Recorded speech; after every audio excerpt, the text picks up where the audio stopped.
like to join them in welcoming all of you and a heartfelt congratulations to all of our graduates today. This is kind of a fun part of the program because it's my privilege to really share some of the extraordinary achievements of the students and also our awardees. First, we have a new award this year. It's the Michael Merson Undergraduate Student Leadership Award in Global Health. Dr. Merson founded the institute, the Duke Institute of Global Health, in 2006 and was its director for 10 years. He's a leading force and one of the top leaders in global health in the world. And I want to tell you something about the Michael Merson Award. The Undergraduate Student Leadership Award was established to recognize a graduating undergraduate student who majors in global health and who has excelled in the classroom and in field work and has demonstrated a strong commitment to global health and health equity through extracurricular activities and leadership. Now I'd like to tell you something about our first Michael Merson Award winner. She's graduating this weekend with a double major in sociology and global health. She participated in Global Health Focus, the experience as a freshman, and that set her on the path of global service and engagement that's continued throughout her Duke career. She participated in the study abroad programs in Costa Rica and Cuba and spent a summer in Tucson, Arizona, where she provided assistance to LGBTQ migrants in detention centers. At Duke, she helped organize an alternative spring break service project addressing food insecurity and homelessness here in Durham. And this past semester, she conducted a research project studying healthcare access among female students as part of the Penny Pilgrim George Women's Leadership Initiative. Please help me congratulate a truly outstanding student leader and scholar, Amanda Jankowski.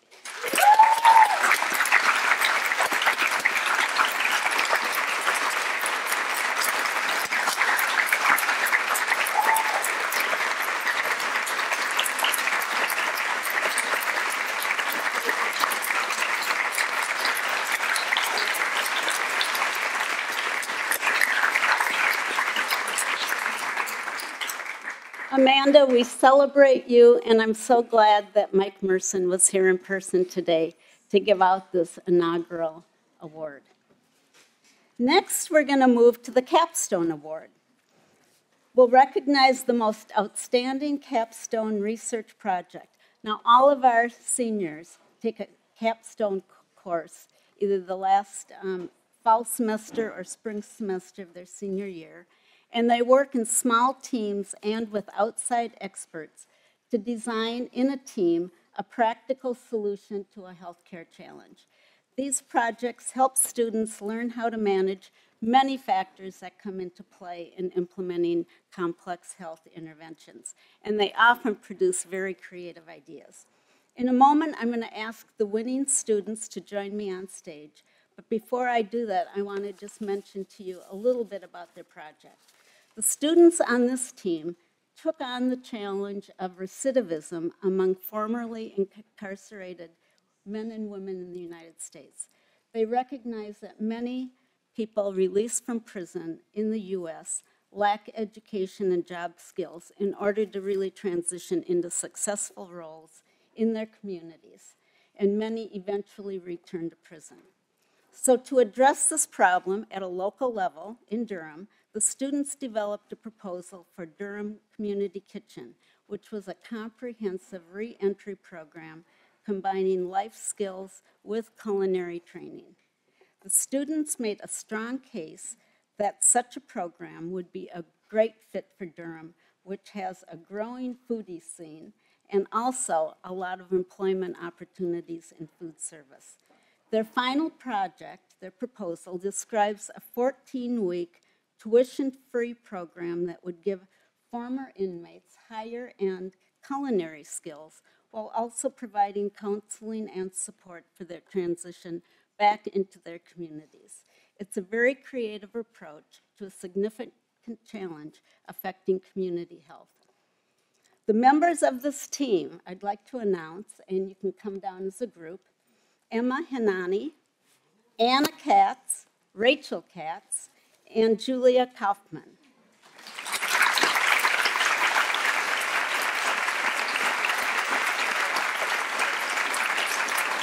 And they were advised by our own DGHI professor, Dennis Clements. So is Dennis here? Dennis, come on down.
So you can see we have amazing students, and now I wanted to recognize the Outstanding Undergraduate Teaching Award. And this award is really given by the students. The seniors in global health can nominate a professor.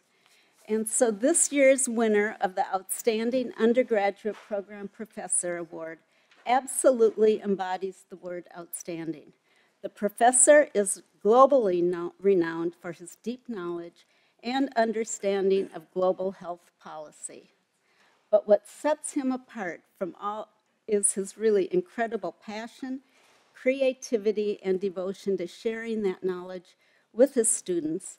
And in his classes about financing, which can really be kind of a boring subject, really becomes a dazzling performance because of the energy and enthusiasm he has.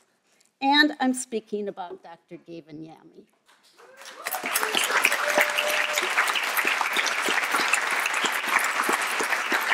So Gavin, yeah, I'm not done yet. I'm going to say more about Gavin. Gavin is a professor of global health and public policy and also director of DGHI's Center for Policy Impact for Global Health. He teaches on global health and finance and systems change. And Gavin's office is right across from mine. And he always has chairs out in the hallway and with little pillows on them so that students that come, there are always students in his room and in his office, and they're all lined up. And I can hear the enthusiasm, the energy that's just coming from Gavin's office. And he also gives them tea. So I want to just give a small sample of the praise that the students who nominated him said about his classes. One student said he cared so much about every single student, and his passion for global health is infectious. Professor Yamey encourages the students to take risks and pursue their goals. Without a doubt, this has been one of my favorite courses at Duke. Dr. Yamey brings such an interesting, inspirational perspective to class. And I think one student summed it up. What a rock star. And a global health rock star, indeed, you are, Gavin. And I know that many in this room, including me, count you as one of your faithful fans. And you've given such an imprint to the student, their lives, not just with your wisdom and insight, but with your humor, your warmth, and your deep investment and commitment in their lives. So please help me congratulate Dr. Gavin Yamey.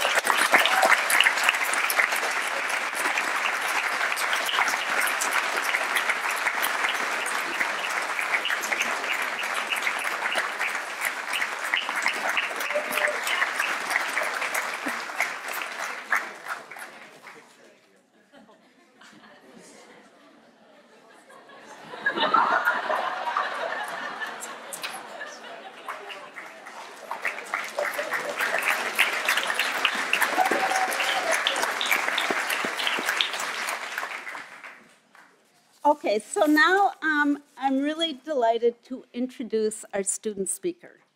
And Noor Tasnim is graduating this weekend with a degree in global health and evolutionary anthropology. He's from St. Petersburg, Florida, and he attributes his interest in global health to the trips he took as a child to his parents' native country, Bangladesh. He chose Duke largely because of our commitment to international engagement. During his career here, he's taken global health classes in Costa Rica, participated in our student research training program in Guatemala with Dr. Boyd, and also conducted his thesis research in Madagascar. And after graduating, he plans to pursue a PhD in biomechanics. Please welcome Noor Tasnim.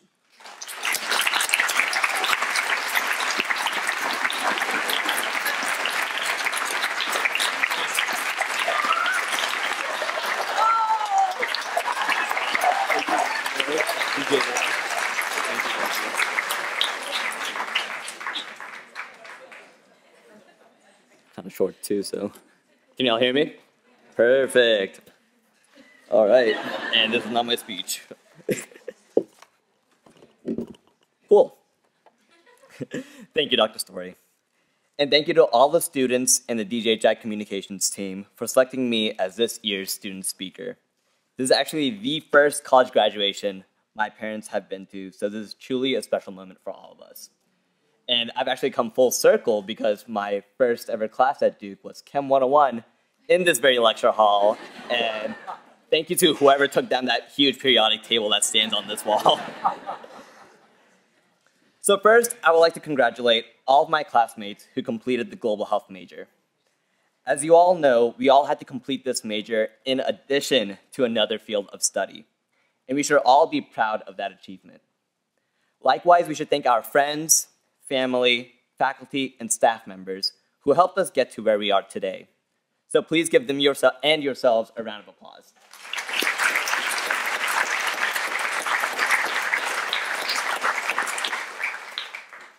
So, who here has attended DGHI's pre-departure workshop on cultural sensitivity?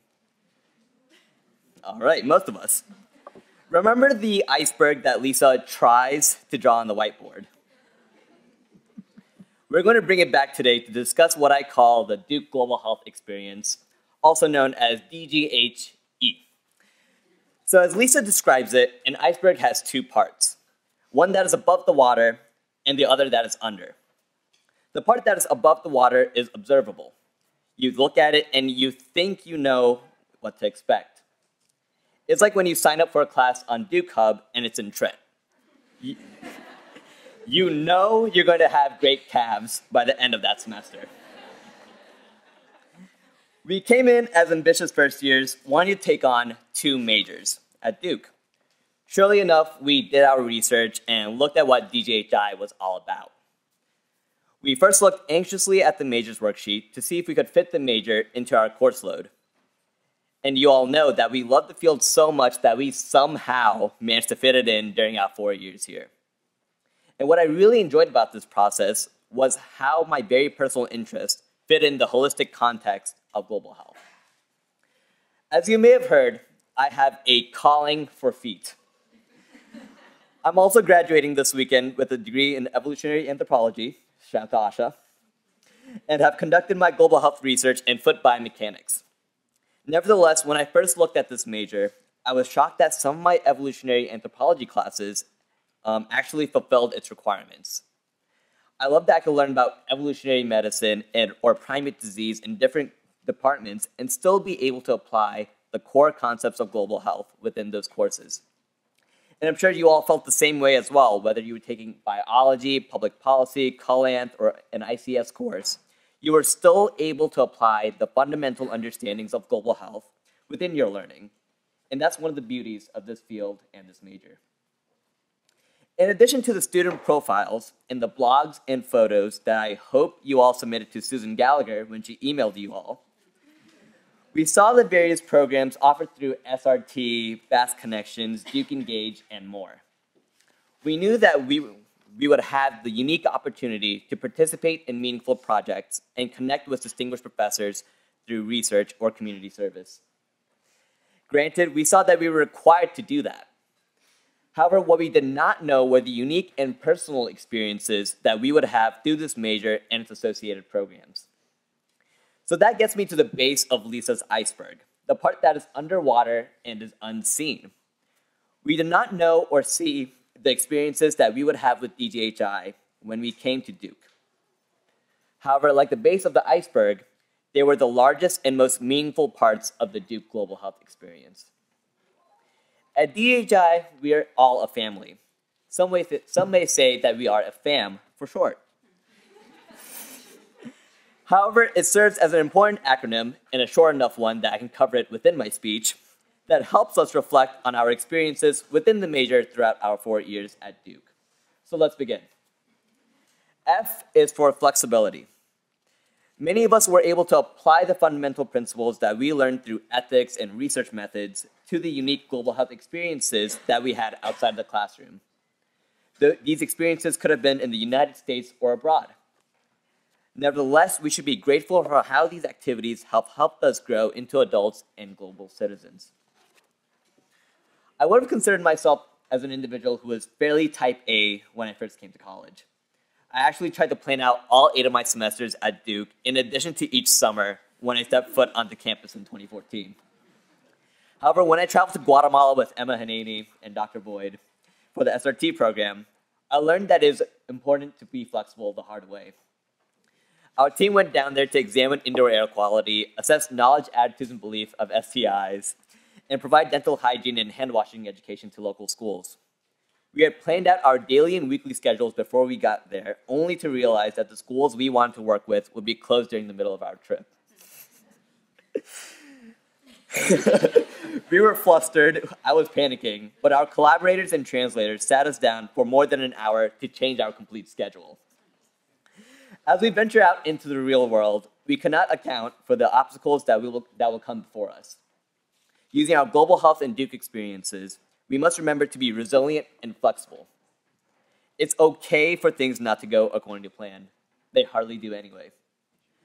What is more important is to work with what we have and try our best.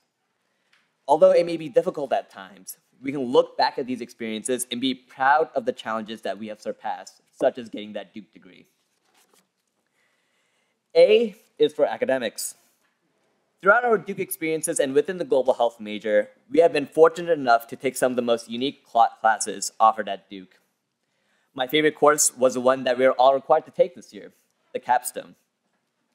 To be able to reflect on your global health work the past 3 years with your classmates and to apply it to your very own intervention was not only purposeful, yet enjoyable. Plus, if you had Dr. Clements, you had one more loyal follower on Instagram. Nevertheless, it was great to be sitting alongside some of the brightest students in the world to think of innovative solutions to address today's problems in global health, especially in Durham. To tackling rising syphilis rates, to addressing food insecurity, it was mind-blowing to see how quickly we could create sustainable and ethical interventions. But the learning does not stop here. Some of us are attending graduate school in the fall, some of us may be entering the workforce, some of us are waiting to go back home and figure things out, and that's perfectly okay. But no matter what, we will always be students. We will continue to learn from our interactions with others or with what is going on in the world right now. As global health majors, we will enter the real world as lifelong learners, trying to make it a better place. And lastly, M is for meaningful connections. As we saw more of Lisa's iceberg, we saw it expand as we got to its supportive base. Likewise, throughout our 4 years at Duke, we've expanded all of our connections while being here. At DGHI, we've met some of the most supportive and kindest individuals on this campus, whether that be the students, the faculty, or staff. Some of you may have been fortunate enough to attend Dr. Boyd's tea time at his office, or going to Dr. Watts or Dr. Nunn's home for dinner. I actually attended one of Dr. Stewart's office hours to discuss an exam, but she ended up asking me about my life while I played with her dog. The Global Health Education team. has been so helpful when we've tried to navigate through 2 majors. And lastly, the classmates. Our parents always told us to surround ourselves with good people.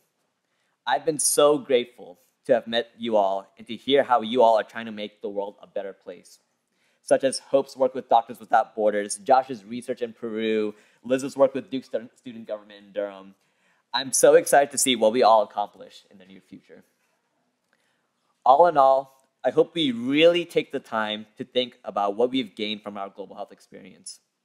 As a matter of fact, I'm still thinking about it and will continue to do so throughout this weekend.